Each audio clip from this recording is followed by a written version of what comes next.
Hablemos sobre obesidad. En primer lugar, vamos a comenzar definiendo qué es obesidad. Existen varias definiciones. Según la OMS, es una acumulación excesiva o anormal de la grasa que representa un riesgo para la salud. De acuerdo al CDC, sobrepeso u obesidad es definido como un peso mayor que el saludable para una talla dada.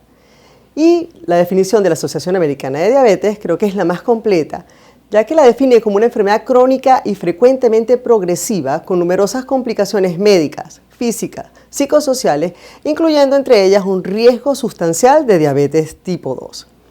En la definición de obesidad está involucrado el cálculo del índice de masa corporal.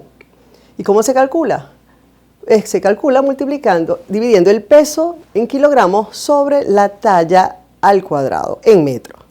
Y se define entonces como sobrepeso aquella medición entre 25 a 29,9 kilogramos sobre metro cuadrado y obesidad a partir de 30 kilogramos sobre metro cuadrado. Obesidad clase 1 está entre 30 a 34,9, obesidad clase 2 de 35 a 39,9 de índice de masa corporal, y ya una obesidad clase 3 se define como un índice de masa corporal mayor de 40 kilogramos sobre metro cuadrado. El cálculo del índice de masa corporal no es suficiente para definir la obesidad, y nosotros recurrimos a la medición de la circunferencia abdominal, que nos va a dar entonces si la persona tiene o no obesidad abdominal. Entonces, ¿para qué nos sirve? Bueno, predice el riesgo de enfermedad cardiovascular, de diabetes, de hipertensión, de dislipidemia, incluso de hígado graso. No la vamos a medir en todas las personas, la vamos a medir particularmente en aquellos sujetos con un índice de masa corporal que esté entre 25 a 35 kilogramos sobre metro cuadrado. ¿Cómo la vamos a medir? Bueno, la vamos a medir colocando una cinta métrica a nivel de la cresta ilíaca. Y vamos a pasar una línea paralela al suelo y vamos a pedirle al paciente que tome aire y lo bote totalmente. Y lo vamos entonces a medir al final de la expiración. ¿Cuáles son los puntos de corte? Para Venezuela, tomamos el cálculo que hizo el Grupo Latinoamericano para el Estudio del Síndrome Metabólico, GLESMO. Ellos investigaron cuál era el punto de corte que nos detectaba una medición de grasa intraabdominal de 100 centímetros cúbicos. Y para los hombres resultó ser 94 centímetros y para las mujeres 90 centímetros. Y es a partir de ahí entonces, por encima de esos valores, cuando definimos que una persona tiene obesidad abdominal. A veces el cálculo del índice de masa corporal no nos va a definir el estado nutricional del individuo. Por ejemplo, esto puede pasar en personas que hacen fisicoculturismo, en adultos mayores, pacientes que tienen obesidad sarcopénica o edema, y en ese caso vamos a recurrir a medir la composición corporal. Aquí vamos entonces a medir la grasa, ¿okay? Y la masa magra. Esta composición o porcentaje de grasa va a variar de acuerdo a la edad, de acuerdo al sexo y de acuerdo a la raza del individuo. Pero en general, las mujeres vamos a tener más grasa que los hombres. Nuestro porcentaje de grasa normal está entre 20 a 35%. Por encima de eso tenemos un porcentaje de grasa corporal alto. Y para los hombres está entre 8 a 25%. Se puede medir usando DEXA, usando técnicas de bioimpedancia, como la tanita que tenemos acá en la diapositiva, o por técnicas de imagen como la tomografía o resonancia magnética, pero que son muy costosas y eso se usa básicamente para investigación. ¿Qué tan prevalente es la obesidad? Para el año 2016, en el mundo habían 13% de los adultos con obesidad. En nuestro país, Venezuela, tenemos varios estudios que se han ido realizando, comenzando por el Carmela. Recuerden que el Carmela fue hecho en una población, básicamente en Barquisimeto, fue un estudio de 7 ciudades latinoamericanas, y allí nos daba una prevalencia de obesidad de 25,1. Luego se realizó un estudio en Maracaibo, donde teníamos una prevalencia de 33%. El estudio Bensols investigó la prevalencia de varios factores de riesgo en 3 regiones del país y ahí obtuvimos una prevalencia de 29,3%. Y finalmente el Estudio Venezolano de Salud Cardiometabólica, EVESCAN, es el primer estudio que se hace a nivel poblacional en 8 regiones de nuestro país, y gracias a ese estudio tenemos la prevalencia de obesidad en nuestro país, que es de 24,6%. La obesidad es una enfermedad multifactorial, donde vamos a tener un desbalance entre la ingesta y el gasto. Y aquí van a estar involucrados múltiples factores, como lo podemos ver acá, donde tenemos, por ejemplo, los patrones de nutrición del individuo, la conducta alimentaria, que va a interactuar con la actividad física. Obviamente, a medida que nos vamos poniendo mayores, va aumentando el riesgo de hacer obesidad, para nosotras particularmente después de la menopausia o también particularmente después del embarazo. Si dormimos mal, tenemos más riesgo de obesidad, los pacientes con enfermedades psiquiátricas, pacientes estresados, factores socioeconómicos, tener un estrato socioeconómico bajo donde tengamos poco poder adquisitivo para llegarle a dietas más saludables nos pone en riesgo de hacer obesidad.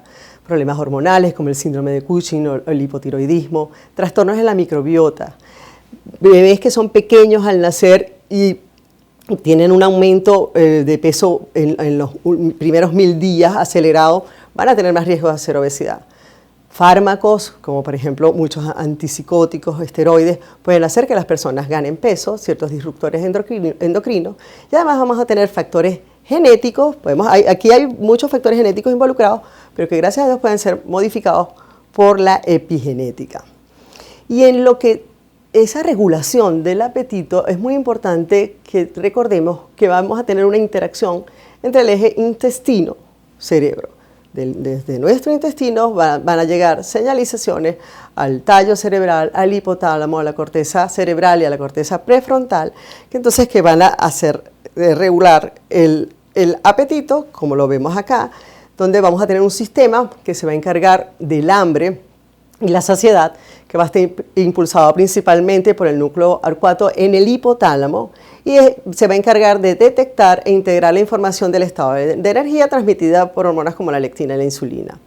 Y el hipotálamo lateral va a recibir también información del núcleo. Vamos a tener otro sistema, que es el sistema que se encarga del hedonismo, de la recompensa.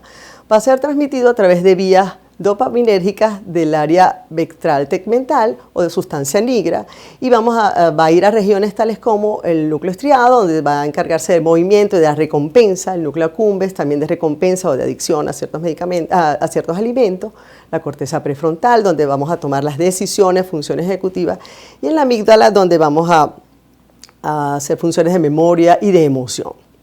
El apetito entonces va a estar constituido por diferentes elementos, como el hambre, que nos lleva a consumir, la saciedad, que nos lleva ya a estar satisfechos entre las comidas, esa sensación de plenitud física que experimentamos gracias a transmisiones desde el intestino, el deseo o la motivación de consumir una comida específica o esos llamados antojos. La saciedad, entonces, que también involucra un feedback negativo que va a llevar a interrumpir la comida. El gusto hedónico, que es esa sensación de placer suscitada por el comer que nos da la comida, y el consumo prospectivo de alimentos. ¿Cuánto siente un individuo que le gustaría comer? Cuando estamos frente a un paciente con obesidad, vamos a hacer la evaluación clínica, es muy importante hacer una historia clínica completa, donde vamos a indagar aspectos relacionados con la obesidad misma, como por ejemplo, cuándo apareció, desde cuándo esa persona es obeso, si ha habido factores que precipitan o atenúan esa obesidad, cómo son sus hábitos nutricionales, hace actividad física, hay factores estresantes que lo lleven a aumentar la ingesta de alimentos, qué comorbilidades tiene asociadas, diabéticos, hipertensos, y si pudiera haber o no alguna causa secundaria de obesidad. También si hay otros factores que contribuyan a esto, si la persona ya se ha hecho, por ejemplo, alguna cirugía metabólica, fuma, no fuma, ingiere alcohol. Recordemos que la cesación tabáquica puede traer consigo aumento de peso, tiene planes de embarazo, hay historia familiar, hay obesos en la familia, y qué medicamentos toma. Es importante hacer un recuento de todos los medicamentos que esa persona consume, porque hay medicamentos que pueden llevar a obesidad. La obesidad además se asocia a diferentes comorbilidades, entre ellas hay una gran asociación entre obesidad y diabetes, pero además sabemos que se asocia con hipertensión, con osteoartrosis, con riesgo cardiovascular, con apnea obstructiva del sueño, con ciertos tipos de cáncer, ovario poliquístico, hígado graso, entre otros. Y cuando nos decidimos a tratar a un paciente con obesidad, tenemos que estar claros que qué es lo que vamos a buscar. Vamos a buscar prevenir, tratar y revertir esas consecuencias de la obesidad que ya vimos y por ende mejorar la calidad de vida de nuestro paciente. A la hora de organizar un programa efectivo para el tratamiento de la obesidad, vamos a tener varios elementos. Aquí unos que no se negocian son la actividad física, la dieta y la modificación conductual. Y dependiendo del riesgo del paciente, como lo vamos a ver adelante, podemos usar medicamentos antiobesidad, es candidato a cirugía o a ciertos dispositivos. Entre las metas del tratamiento, ya con 5% de reducción del peso, nosotros vamos a tener beneficios en la salud. Con cambios de estilo de vida, nosotros podemos lograr una disminución de peso de 5 a 7%. El problema es mantenerlo. Ya cuando un tratamiento logra una disminución de 5 a 10%, decimos que hay una buena respuesta, pero es excelente la respuesta si tenemos más de 10%. Y los vamos a clasificar entonces como poco o ningún riesgo a aquellas personas con un índice de masa corporal de 20 a 25 kilogramos sobre metros cuadrados. Pero si esa persona tiene obesidad abdominal o ha ganado peso más de 10 kilos en los últimos meses, esa persona pudiera estar en riesgo. Denominamos bajo riesgo a aquella persona con un índice de masa corporal entre 25 y 29,9, es decir, tiene sobrepeso, pero que no tiene factores de riesgo cardiovasculares o no tiene otras comorbilidades. Aquí, ¿qué es lo que hay que hacer? Prevenir la ganancia de peso con hábitos dietéticos y actividad física. La persona está en moderado riesgo si el índice de masa corporal está entre 25 y 29,9 con uno o más factores de riesgo cardiovasculares o tiene un índice de masa corporal de 30 a 34,9. Acá es importante intervenciones conductuales, además de los cambios de estilo de vida, y debemos considerar tratamiento farmacológico. Y ya denominamos de alto riesgo a aquellos individuos con un índice de masa corporal de 35 a 40 kilogramos sobre metro cuadrado o aquellos con un índice de masa corporal mayor de 40, y aquí el tratamiento es agresivo. Debemos usar todos los recursos posibles para que esa persona pierda peso.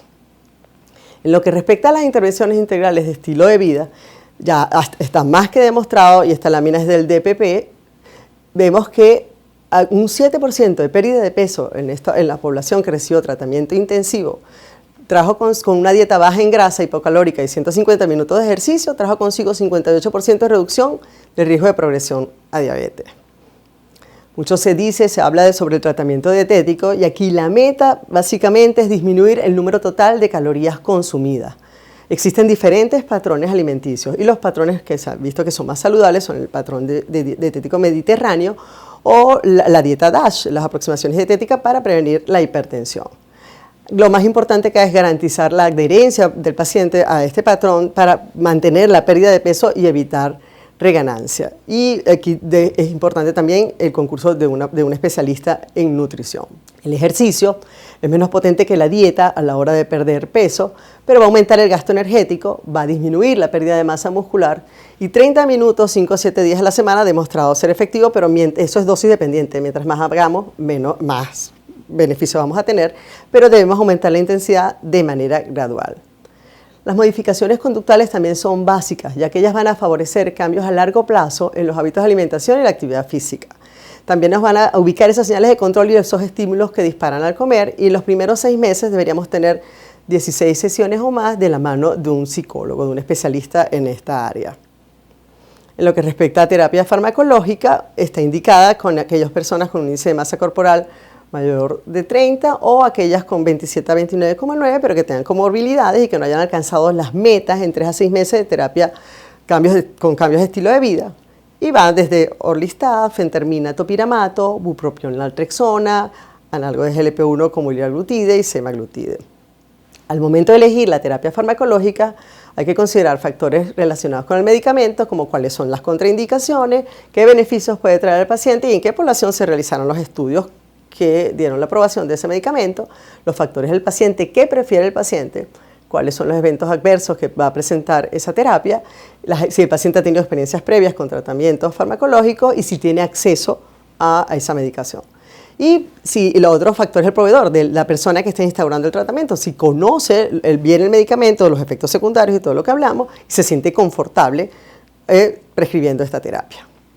Acá en esta lámina podemos ver cómo los análogos de GLP-1 y los agonistas duales que van a bloquear el GIP y los análogos y a actuar sobre receptores GLP-1 han demostrado reducciones de peso que van desde 15% con semaglutide hasta 25% incluso con tirzepatide.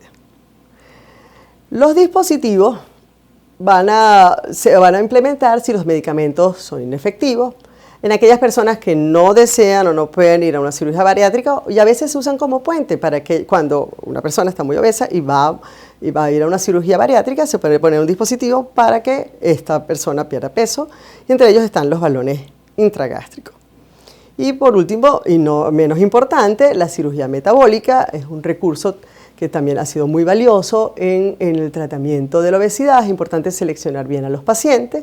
Tenemos métodos que son restrictivos, como la banda gástrica y la manga gástrica, y métodos malabsortivos, de los cuales el más utilizado es el bypass gástrico.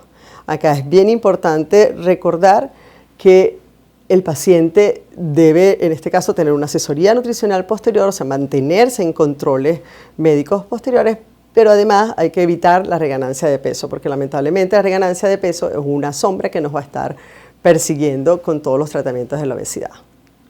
Entonces, para concluir, no podemos olvidar que la obesidad es una enfermedad crónica que está ligada a múltiples complicaciones. Hay diversos mecanismos involucrados en la génesis de esta enfermedad, pero que disponemos de opciones terapéuticas que van a ir desde los cambios de estilo de vida, farmacoterapia, dispositivos y la cirugía bariátrica. Para seleccionar esas opciones terapéuticas debemos tomar en cuenta las preferencias del paciente, porque este tratamiento es a largo plazo.